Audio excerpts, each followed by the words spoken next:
Hello. If you're watching this, you need a little bit of a reteach on something. Feel free to skip forward and back in the video to find the piece that you need most.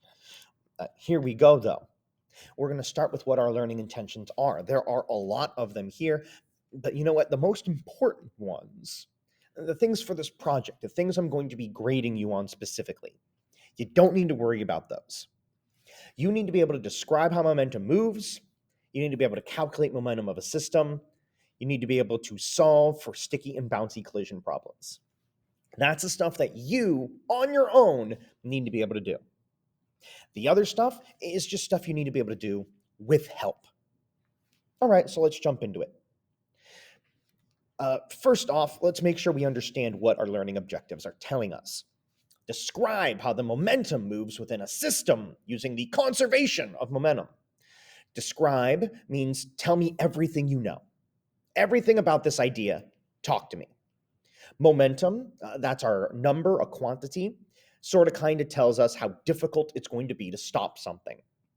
A system is a grouping of some sort. In this case, it's our two cars that are colliding. And to conserve means the number stays the same.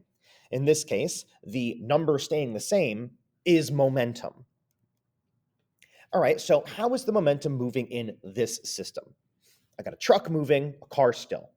After the crash, the truck is no longer moving, but the car is. How's the momentum moving?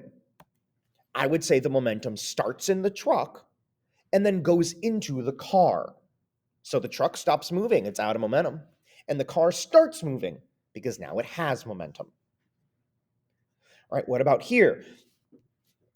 Same deal, sort of, except now the truck isn't giving all of its momentum.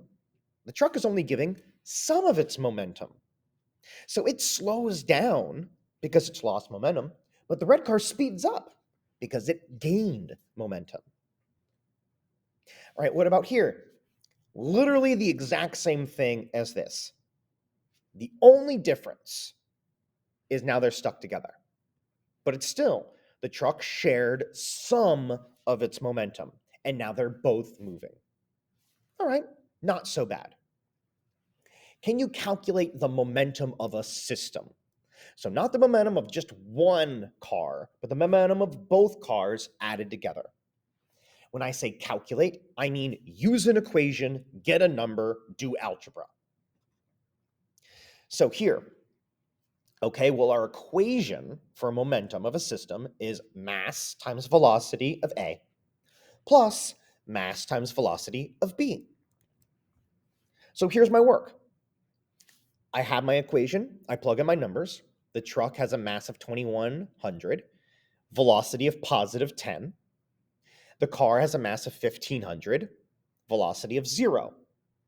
So 1,500, 1,500 times 0 is 0, so it disappears. The last thing to do is just 2,100 times 10, which gives me 21,000 momentums, kilogram meters per second, in the positive direction to the right. All right, what about here?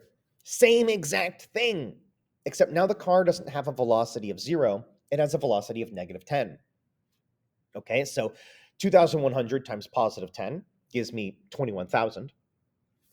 1,500, 1,500 times negative 10 gives me negative 15,000. I add those two together to get positive 6,000 kilogram meters per second.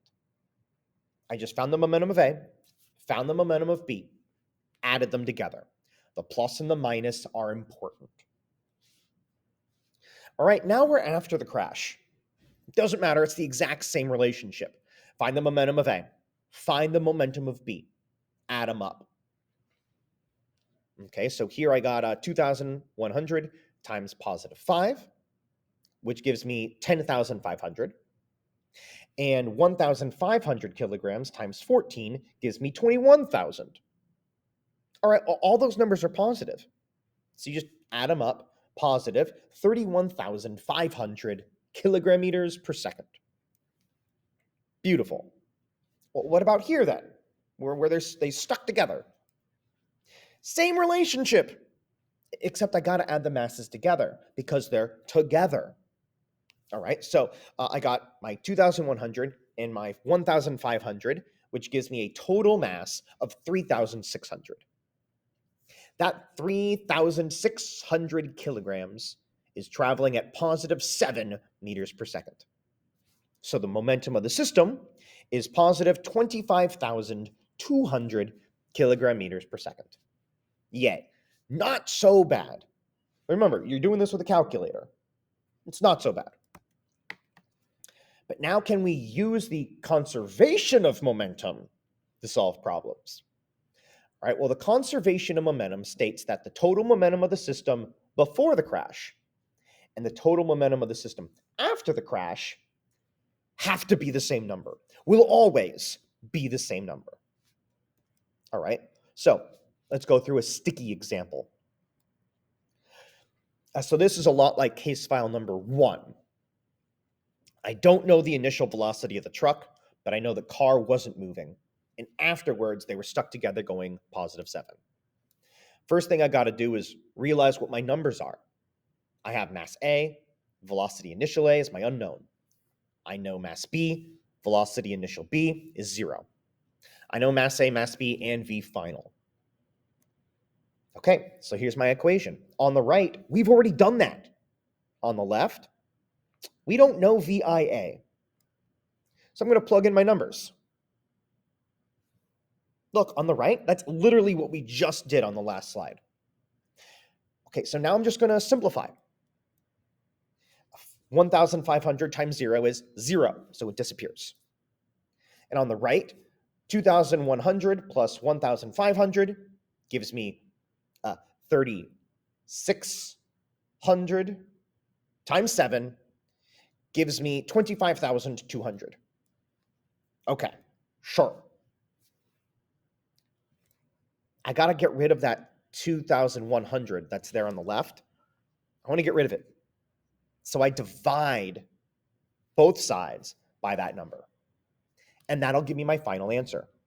The truck was traveling positive 12 meters per second before crashing into the car.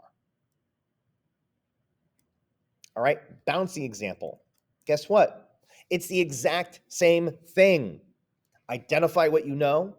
Start with your equation. Notice that the masses are not added together this time. Plug in your numbers. Simplify everywhere you can simplify. You know what? Even more simplification can happen here. You know what? Even more simplification can happen over here. And now we're finally ready to do the division of that mass to get us our final answer. In this case, the truck was only traveling 4.28 meters per second before getting hit by the car traveling much faster. There we go, reteach done. Oh, but Mr. Saslow, what about the entire friction thing? Yeah, you know what? Don't worry about that right now. That's only something you have to do in your groups with my help. So ask for help. Okay, I hope this makes you feel a little bit better. Yes, I spoke quickly, so feel free to rewind and rewatch the bit you need again. Or if you want to look at these slides, they're posted in Google Classroom. Look through them at your speed. All right, good luck.